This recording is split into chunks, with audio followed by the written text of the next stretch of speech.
Hi everyone, my name's Alicia. Thanks for joining again this week.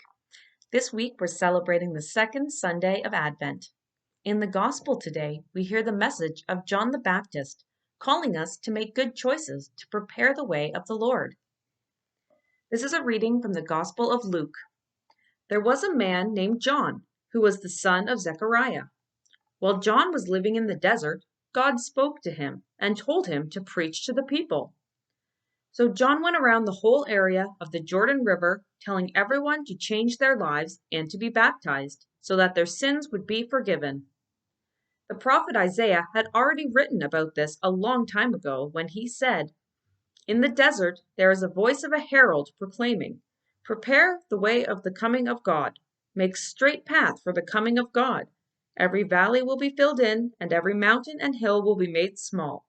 The crooked roads will be made straight, and the rough land will be made smooth, and all people on earth will see the saving power of our God.'"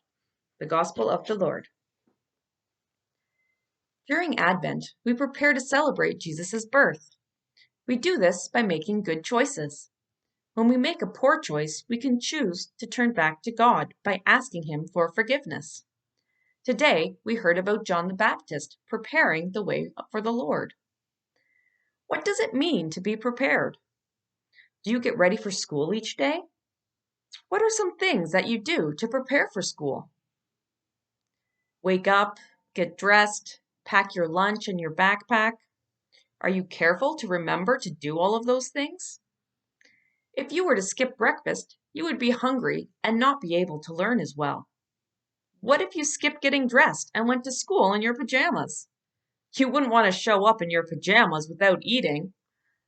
When you take the steps to prepare yourself for school, you are ready for the day ahead of you. When we prepare for something, it means that we get ready for it so that we can do a good job. God prepared His people for Jesus to come to earth. One way was sending prophets to help them get ready. One of these prophets was John the Baptist. He was Jesus' cousin. He was called to prepare the world for Jesus and his mission. John used words to prepare others for Jesus. Our parents and teachers use words to help us be ready as well. Your teacher might ask you to take out your crayons to be ready to draw a picture. Your parents might remind you to wash your hands so that you are prepared for dinner. They help you be prepared for what is coming, just like John the Baptist did. John told others to be prepared, to get baptized, and prepare their hearts for Jesus. During Advent, we prepare our hearts and minds for Christmas, which is the celebration of Jesus' birth. Advent is a time when we think about our actions and try to make sure that we are ready for Jesus.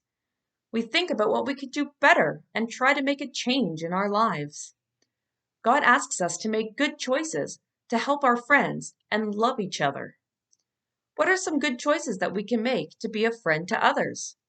Maybe sharing your crayons or inviting someone to play with you at recess, taking care of your friends' things if they lend them to you, saying kind words, and saying sorry if we hurt someone's feelings. Sometimes that can be really hard to do, even for adults. What will you do to start to prepare your heart for you'll be ready for Jesus on Christmas Day? See you all next time. Have a good week. Bye.